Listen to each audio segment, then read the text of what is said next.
महाकाल को चुनौती दे पाएंगे मोहन यादव। एक शहर में दो राजा, संकट हुआ खड़ा। उज्जैन नगरी के राजा है महाकाल। महाकाल के सामने खड़े हो पाएंगे मोहन। उज्जैन को लेकर एक मिथक, जिससे मोहन यादव को लग रहा है डर। मोहन यादव मध्य प्रदेश के सीएम बनने जा रहे हैं। 13 दिसंबर को शपथ लेंगे। शपथ लेने के साथ ही वो मध्य प्रदेश के राजा बन जाएंगे और राजपाट संभालते ही उनके सामने एक समस्या खड़ी हो जाएगी और समस्या उनके चुनाव क्षेत्र से ही जुड़ी हुई है।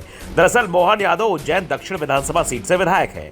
3 बार से वो यहां से विधायक चुने जा रहे हैं। शिवराज सरकार में उच्च शिक्षा मंत्री रह चुके हैं, लेकिन जब तक शिवराज के दरबारी यानी मंत्री थे तब तक ठीक था, क्योंकि वो महाकाल के भी दरबारी थे। क्योंकि उज्जैन महाकाल की नगरी है। महाकाल को उज्जैन का राजा माना जाता है और उनके राज को कोई दूसरा राजा चुनौती नहीं दे सकता है। इसलिए कोई भी सीएम, राज्यपाल या फिर राज परिवार का सदस्य रात उज्जैन में नहीं गुजारता है। राजा महाकाल के राज में किसी दूसरे राजा को पैर पसारने कर सोने की इजाजत नहीं होती है और ना ही यहाँ आकर वो राजा के रूप में रह सकता है। और इसीलिए जब शिवराज सिंह चौहान ने उज्जैन में अपनी कैबिनेट की मीटिंग की थी तो सीएम की कुर्सी पर महाकाल की तस्वीर रखी थी। महाकाल को राजा मानकर ही कैबिनेट की बैठक की गई थी। शिवराज दरबारियों की हैसियत से कैबिनेट मीटिंग में शामिल हुए थे और कभी भी वो उज्जैन में रात को विश्राम करने के लिए नहीं रुके।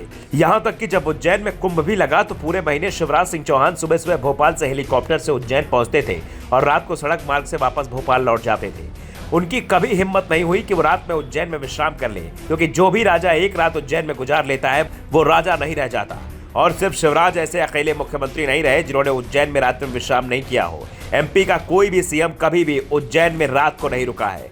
मंदिर से जुड़े रहस्य और सिंहासन बत्तीसी के अनुसार राजा भोज के समय से ही कोई भी राजा उज्जैन में रात्रि निवास नहीं करता। राजा महाराज युग की समाप्ति के बाद यानी आजादी के बाद जब देश के चौथे प्रधानमंत्री मोरारजी देसाई महाकालेश्वर के दर्शन करने पहुंचे, अधिकारियों ने मोरारजी देसाई से कहा कि वो यहाँ रात्रि विश्राम ना करें, उनके रुकने से महाकाल नाराज हो जाएंगे।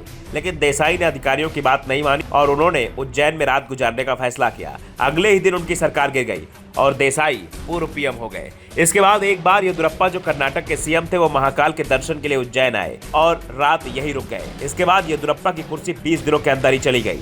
कहा जाता है कि राजा विक्रमादित्य के बाद से उज्जैन के किसी भी मानव राजा ने कभी भी उज्जैन शहर में रात नहीं बिताई है और जिन्होंने ऐसा किया उनमें से कई राजा आप बीती कहने के लिए जीवित नहीं रहे, तो बचे हुए को राजगद्दी से उतरना पड़ा। ऐसे में सवाल उठ रहे हैं कि मोहन यादव सीएम बनने के बाद क्या करेंगे।